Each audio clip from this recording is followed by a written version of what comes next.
तो बच्चों, हम लोग को आज जो टॉपिक पढ़ना है उसका नाम क्या है? कॉम्बिनेशन।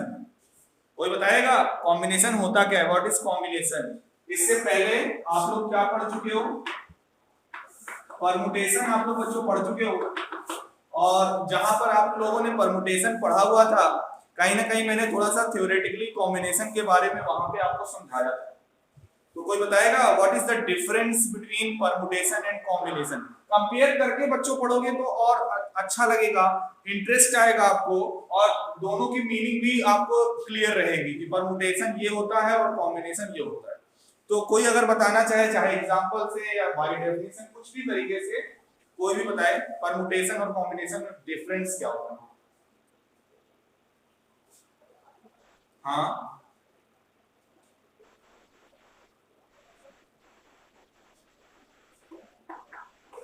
ओके।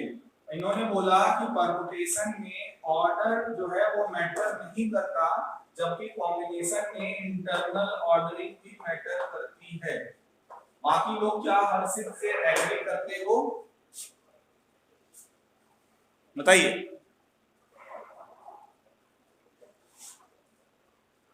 सभी लोग इससे एग्री करते हो कि परमुटेशन में ऑर्डर का कोई मत रोल नहीं है और कॉम्बिनेशन में ऑर्डर का रोल है?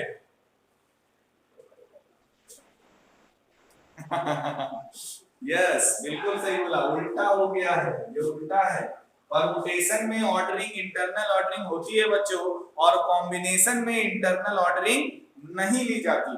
मैं आपको याद होगा मैंने एक एग्जांपल लिया था कि अगर मैंने 3 बुक लिया, ठीक है, मैंने फिजिक्स, केमिस्ट्री और मैथमेटिक्स कहा था। ये बच्चों आपके सामने 3 बुक है। ये आपके सामने कितनी 3 बुक हैं? 1 2 3। अब किस सब्जेक्ट की है मुझे भी नहीं मालूम है, लेकिन आप इसको मैथमेटिक्स के स्टूडेंट हैं तो आप लोग मान के चलिए एक फिजिक्स से, एक केमिस्ट्री, एक मैथमेटिक्स से। अब आपसे कहा जाए कि किसी भी 2 बुक को उठाइए, select any 2 book from these 3 books. तो और इस ऑर्डर में सपोज करो बुक रखी हुई है, ये फिजिक्स है, ये केमिस्ट्री है, ये मैथमेटिक्स है। तो आपसे मैंने कहा कि किसी 2 बुक को उठाइए, तो आपके पास चॉइसेस क्या क्या हैं? आप या तो फिजिक्स केमिस्ट्री ये उठाओगे, या तो आप केमिस्ट्री मैथमेटिक्स ये उठाओगे, और तीसरा पॉसिबल कॉम्बिनेशन क्या है? फिजिक्स और मैथमेटिक्स ये उठाओगे। तो यहां पर टोटल कितने पॉसिबिलिटीज हुई 2 बुक को उठाने की? 3। कैसे, कौन कौन से पेयर बने? या तो फिजिक्स केमिस्ट्री आप उठाओगे एक बार में, या तो आप केमिस्ट्री मैथमेटिक्स उठाओगे, या तो आप फिजिक्स मैथमेटिक्स उठाओगे। यही 3 पॉसिबल आउटकम्स बन रहे हैं कि नहीं? अब बच्चों, अगर किसी ने ये कहा कि मान लो ये फिजिक्स और केमिस्ट्री 2 आपने सिलेक्ट कर लिया है, अब इसकी भी कोई ऑर्डरिंग की बात करें कि पहले फिजिक्स रहेगी कि पहले मैथ रहेगी, ऐसे इसको भी तो दो तरीके से एडजस्ट किया जा सकता है ना। मान लो यहाँ पर ये फिजिक्स है, नीचे मैथमेटिक्स है, और एक पॉसिबिलिटीज अरेंजमेंट की ये भी तो हो सकती है, मैथमेटिक्स ऊपर और फिजिक्स नीचे। तो यानी सिलेक्शन पे जब इंटरनल ऑर्डरिंग इन्वॉल्व हो, यानी कहने का मतलब इसको आप ऐसे भी लिख सकते हो, chemistry physics, math chemistry and math physics. अब ये जो टोटल 6 पॉसिबल पेयर बन रहे हैं, जब आप इन 6 को लोगे पॉसिबल पेयर, तो ये 6 क्या कहलाएगा? परमुटेशन कहलाएगा। Number of permutation of selecting 2 books from the 3 books is 6। ठीक है, नंबर ऑफ परमुटेशन यहाँ पर 2 बुक को सिलेक्ट करने के कितने हैं? 6 हैं। जबकि अगर कॉम्बिनेशन बोला जाए, तो कॉम्बिनेशन में इंटरनल ऑर्डरिंग मैटर नहीं करती है कि अब आप 2 बुक आपने सिलेक्ट कर लिए, फिजिक्स और मैथ, अब उसमें कौन ऊपर है कौन नीचे है, इसकी ऑर्डरिंग से हमें बिल्कुल भी मतलब नहीं है, then it is called combination.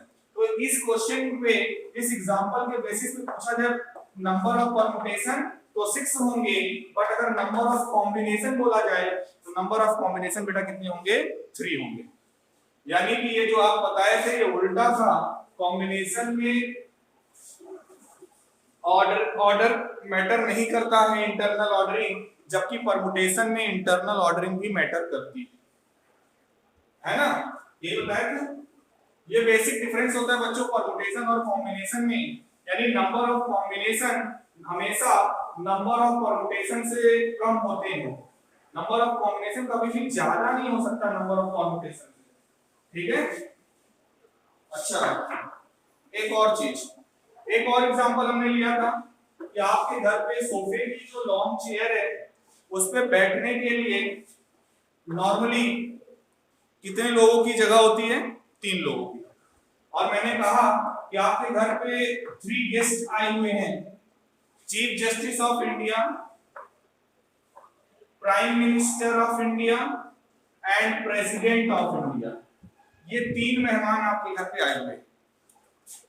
पहले मेहमान आते हैं, मान लो प्रेसिडेंट साहब हैं, ये भाई फर्स्ट पर्सन है हमारी कंट्री के, तो मान लो दरवाजे पर एंटर किए, फूल माला लेकर आप यहाँ पर खड़े हुए हो, तो इनको बैठने के लिए कितने ऑप्शंस हैं आपके पास? मतलब ये कितने प्लेसेस पर बैठ सकते हैं? पॉसिबिलिटीज क्या क्या है? इनका मन चाहे यहाँ बैठ जाए, चाहे यहाँ बैठ जाए, चाहे यहाँ बैठ जाए। तो मतलब प्रेसिडेंट कितने तरीके से बैठ सकते हैं? 3 तरीके से बैठ सकते हैं। उनके पास बैठने के लिए कितने प्लेसेस हैं? 1 2 3, किसी भी प्लेस पे बैठ सकते हैं। सेकंड नंबर पे जब ये एंट्री मारे, मान लो यहाँ पर वो बैठ गए, फिर प्राइम मिनिस्टर हैं, अब इनके पास कितने पॉसिबल प्लेसेस बचे? 2। प्राइम मिनिस्टर के पास पॉसिबल प्लेसेस क्या बचे? 2। वो या तो यहां बैठेंगे या तो यहां। अब प्रधानमंत्री जो है राष्ट्रपति की गोद में तो बैठेंगे नहीं, कि बैठेंगे ना। तो अब पिछले साल पढ़ा रहा था तो एक बच्चा कहा सर हम जमीन में बैठा देंगे। तो ऐसे रैंडम केसेस मत लेना कि आंसर फिर कह दो सर यहाँ पे, फिर हमारा जो पढ़ाने का मतलब है वो पूरा खराब हो जाएगा। ओके, तो प्राइम मिनिस्टर को बैठाने के लिए हमारे पास कितने वेज हैं? आप प्रधानमंत्री को कितने तरीके से बैठा सकते हैं? 2 तरीके से। अब बचे कुछ हमारे पास एक ही प्लेस है, सीजीआई को बैठना हो बैठे, नहीं निकल जाए, कुल मिला के एक ही पॉसिबिलिटीज है। तो इन 3 पर्सन को इन 3 प्लेसेस पे कितने तरीके से बैठा सकते हैं? By the fundamental principle of counting number of ways का प्रोडक्ट कर देते हैं, यानी 6 तरीके से इन 3 लोगों को बैठाया जा सकता है, ठीक है। ओके, अब आते हैं कॉम्बिनेशन पे। अभी हमने कॉम्बिनेशन के एक एग्जांपल लिया था परम्यूटेशन और कॉम्बिनेशन में कि 2 बुक सिलेक्ट करनी है 3 बुक्स में से। फिजिक्स, केमिस्ट्री, मैथमेटिक्स लिए थे, उसमें से 2 बुक सिलेक्ट करनी थी, जिसमें हमने देखा कि परम्यूटेशन आया था 6 और कॉम्बिनेशन कितना आया था? 3। अब हम आपको रिलेशन दिखा रहे हैं मैथमेटिकली, अभी आप एक्सप्रेशन देखोगे, वहीं से आप कॉम्बिनेशन का फार्मूला भी निकालोगे। अच्छा, 3 बुक थी और 3 बुक में से हमको कितने को सिलेक्ट करना था? 2 को। तो परम्यूटेशन के हिसाब से इसको 3p2 लिखा जा सकता है कि नहीं? है ना। अब आप इसको सॉल्व करोगे n factorial upon n minus r factorial, तो ये हो जाएगा 3 फैक्टोरियल अपॉन 1 फैक्टोरियल। 1 फैक्टोरियल की वैल्यू तो 1 ही होती है और 3 फैक्टोरियल की वैल्यू 6 होती है। आंसर क्या आ जाएगा? 6, जो कि आप यहाँ पे देख ही रहे हो। लेकिन जब बच्चों इस पे देखो, हमारा कॉम्बिनेशन कितना आ रहा है? 3। कैसे 3 आ रहा है? जो नंबर ऑफ परम्यूटेशन आता है उसमें हम डिवाइड करते हैं, किससे? जितने ऑब्जेक्ट को आप सिलेक्ट कर लो। 3 में से हम कितने ऑब्जेक्ट को सिलेक्ट कर रहे थे? 2 ऑब्जेक्ट को सिलेक्ट कर रहे थे ना, तो आप 2 फैक्टोरियल से क्या कर दो? डिवाइड कर दो। 2 फैक्टोरियल से क्या करो? डिवाइड कर दो। अच्छा, 6 को आप अगर 2 फैक्टोरियल से डिवाइड करोगे तो 3 आएगा कि नहीं बच्चों? तो इसका मतलब ये हुआ, आप इसमें और इसमें अगर आप रिलेशन देखिए, ये एनपीआर लिखा हुआ है, एनपीआर, और ये हमारे लिए कॉमन है। तो एक रिलेशन जो मैं लिखने जा रहा हूं बहुत ध्यान से देखिएगा, what is the relation between NPR and NCR? NPR यानी कि परम्यूटेशन, ठीक है। अगर एनपीआर को हम r फैक्टोरियल से डिवाइड कर दें, अगर एनपीआर को हम r फैक्टोरियल से डिवाइड कर दें, तो बच्चों ये क्या हो जाएगा? एनसीआर हो जाएगा। क्या हो जाएगा? एनसीआर। कहने का मतलब ये हुआ, ये एग्जांपल के जरिए मैंने पहले समझा दिया है, अब बस इसको फॉर्मलाइज्ड वे में लिख रहा हूं, यानी कि NPR is equals to NCR into R factorial. यही हुआ कि नहीं? ये रिलेशन होता है परम्यूटेशन और कॉम्बिनेशन में, यानी नंबर ऑफ कॉम्बिनेशन में अगर आप r फैक्टोरियल यानी जितने ऑब्जेक्ट आपको सेलेक्ट करने हैं उस फैक्टोरियल से आप मल्टीप्लाई कर दो तो नंबर ऑफ परमुटेशन आ जाता है, ठीक है। एंड ये होता है परमुटेशन और कॉम्बिनेशन में रिलेशन। अब अगर फार्मूला पूछा जाए बच्चों, जैसे NPR का फार्मूला होता है n factorial upon n minus r factorial, आपने ये पढ़ा हुआ है NPR के लिए।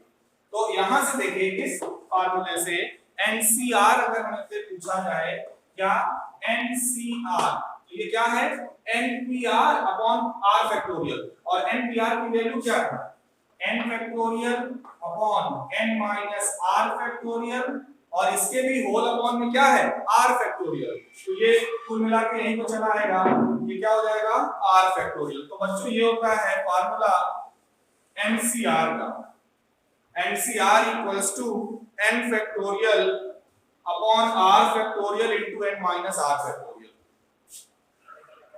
आया समझ में? ये कॉम्बिनेशन निकालना होगा, ठीक है। n क्या है, n total number of objects हैं, और r क्या है जितने ऑब्जेक्ट को आपको सेलेक्ट करना है। तो कॉम्बिनेशन पूछा जाएगा तो आप NCR निकालोगे, जिसका फार्मूला होता है n factorial upon r factorial into n minus r factorial, इस रिलेशन से आया है। और NPR आप ऑलरेडी पढ़ ही चुके हो, NPR n factorial upon n minus r factorial होता है। What is the relation between permutation and combination? तो अगर हम नंबर ऑफ कॉम्बिनेशन में r फैक्टोरियल से मल्टीप्लाई करते हैं, यानी जितने ऑब्जेक्ट को हम सिलेक्ट कर रहे हैं उससे मल्टीप्लाई करते हैं, तो वो नंबर ऑफ परमुटेशन के इक्वल होगा। जैसे अभी हमने बुक के सिलेक्टिंग केस में देखा था कि नंबर ऑफ कॉम्बिनेशन 3 आया था, 3 आया था, और r क्या है, हमने कहा जितने ऑब्जेक्ट को आप सिलेक्ट करो, 2 बुक निकालनी थी 3 बुक में से, तो 2 फैक्टोरियल से आप इसमें इनटू कर दो। 2 फैक्टोरियल का मतलब 2 ही होता है, तो 3 2 करोगे 6 आएगा, जो कि परमुटेशन था कि नहीं, ये जो 6 आया ये परमुटेशन तो था। तो कहने का मतलब ये होता है परमुटेशन और कॉम्बिनेशन में रिलेशन। यहां तक कोई डाउट किसी को, कुछ पूछना है?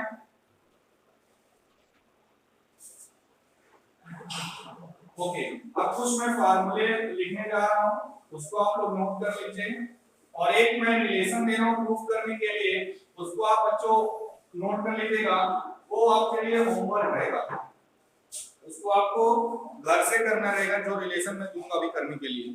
फिलहाल देखिए, पहले तो कुछ फार्मूले हैं जो कि आपको नोट करना चाहिए। NCR का फार्मूला आप लोग नोट कर ही चुके हो, n factorial upon r factorial into n minus r factorial. इसी तरह से अगर कहीं पे ये बोला जाए what is the value of factorial NC0, ये तो आप निकाल भी सकते हो, NC0 की वैल्यू क्या होगी 1 होगी। कैसे? आप LHS ले लो, फार्मूला होता है n factorial upon r factorial into में n माइनस r, n में से 0 माइनस करोगे n ही आएगा, n फैक्टोरियल से n फैक्टोरियल कट गया, बचा क्या 1 अपॉन 0 फैक्टोरियल, और 0 फैक्टोरियल की वैल्यू 1 होती है, आप लोग जानते ही हो, तो 1 अपॉन 1 ओवरऑल ये क्या आ जाएगा 1 आ जाएगा। तो छोटा सा प्रूफ था, NC0 की वैल्यू क्या होती है 1 होती है।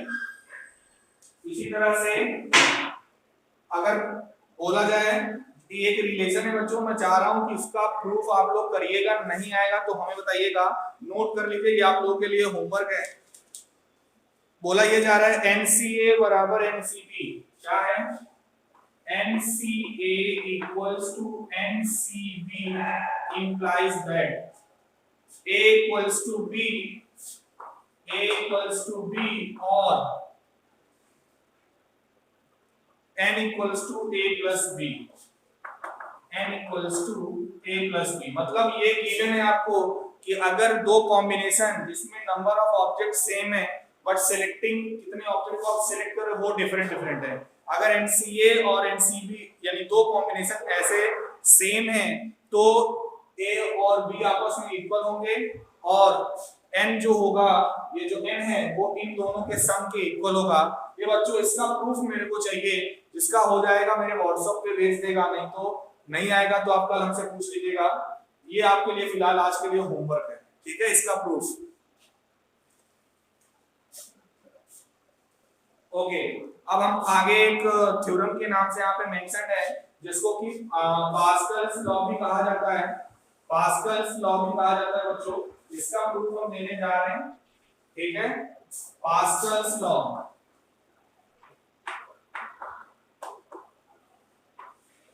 क्या है? पास्कल्स लॉ कोई बताएगा?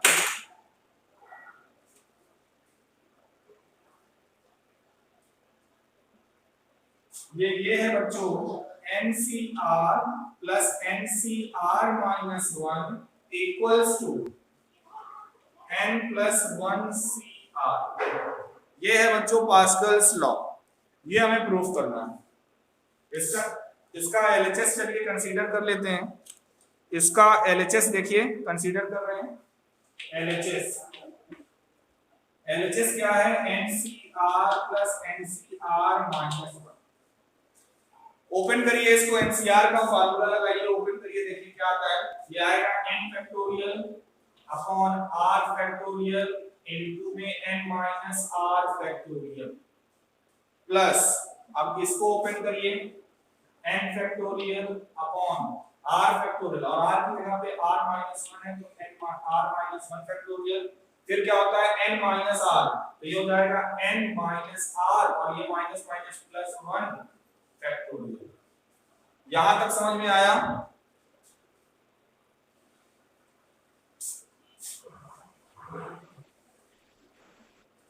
ओके, अब चलिए थोड़ा सा और सिंपलीफाई करते हैं, देखते हैं क्या आता है।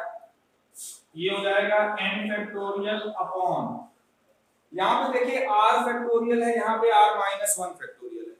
अगर मैं इसको r बाहर ले लूं तो अंदर हो जाएगा r माइनस 1 फैक्टोरियल। लिख सकते हैं क्या? मैंने बताया था आपको पहले कि अगर आप जिस नंबर को अगर आप बाहर लोगे तो अगले नंबर पे एक कम हो जाएगा। r फैक्टोरियल को r into r minus 1 factorial लिख सकते हैं कि नहीं? और आगे क्या है? n माइनस r फैक्टोरियल, इसको ऐसे ही रहने दो, plus n factorial upon r minus 1 factorial. अब ध्यान से देखिएगा, सेकेंड टर्म जो डिनोमिनेटर में लिखा हुआ है वो है n माइनस r प्लस 1, और यहाँ पे क्या है? n minus r। यानी अगर यहाँ पे हम n माइनस r प्लस 1 को बाहर ले लें और फैक्टोरियल को इसके अगले टर्म में लगाएं तो क्या आएगा? n माइनस r प्लस 1 और इनटू में अगला टर्म क्या हो जाएगा? इसमें एक कम, जब इसमें से एक कम करोगे तो 1 से 1 कैंसिल हो जाएगा, n माइनस r फैक्टोरियल। ये समझ में आया कि नहीं?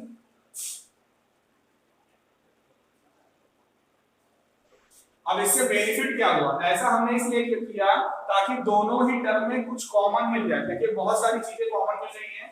क्या? n फैक्टोरियल न्यूमरेटर से और डिनोमिनेटर से मिल रहा है r minus 1 factorial into n minus r factorial. इतनी चीजें बच्चों हमें कॉमन मिल रही हैं। बच क्या रहा है उसको लिख लेते हैं। पहले टर्म में बचेगा 1 अपॉन r, पहले टर्म में क्या बच रहा है? 1 अपॉन r, और दूसरे टर्म में क्या बच रहा है? Plus 1 upon n minus r plus 1। ये बच रहा है दूसरे टर्म का। कोई दिक्कत यहां तक?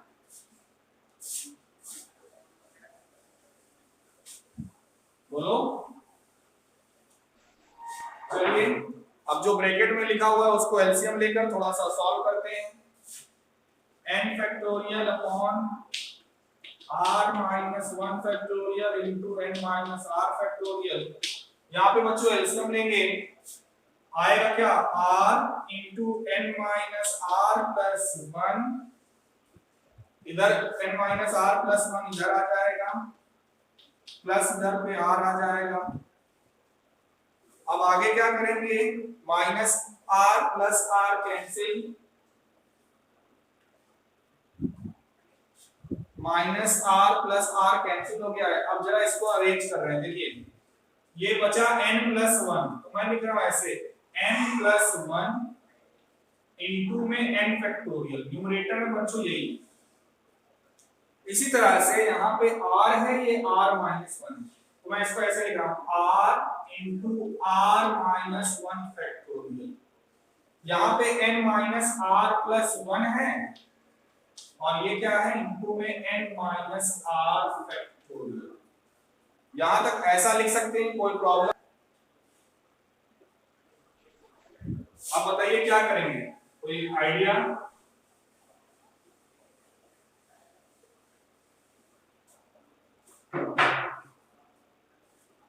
क्यों, कोई आइडिया बताइए क्या करोगे? यस, इसी तरह न्यूमरेटर में देखो, ये n plus one into N factorial है, इसको हम n प्लस वन फैक्टोरियल लिख सकते हैं कि नहीं? इसी तरह डिनोमिनेटर में r into R minus one factorial है, तो इसको हम r फैक्टोरियल लिख सकते हैं। इसी तरह यहाँ पे n minus r plus one into n minus r factorial है, इसको हम लिख सकते हैं n minus r plus one factorial. तो ये जो एक्सप्रेशन लिखा हुआ है, ये हमने एलएचएस को सॉल्व किया तो आया। ये बच्चों, ये एक्सप्रेशन एलएचएस को हमने सॉल्व किया तो आया। अब जरा ध्यान से देखिए, जो आरएचएस था, पास्कल्स लॉ का जो आरएचएस था वो था n+1 cr। इसको ओपन करिए फार्मूले से, क्या होता है formula, n factorial upon r factorial into n minus r, यानी कि n+1 माइनस r। जरा बताइए, जो एलएचएस आया जहां तक हमने छोड़ा हुआ है, एलएचएस और आरएचएस सेम है कि नहीं?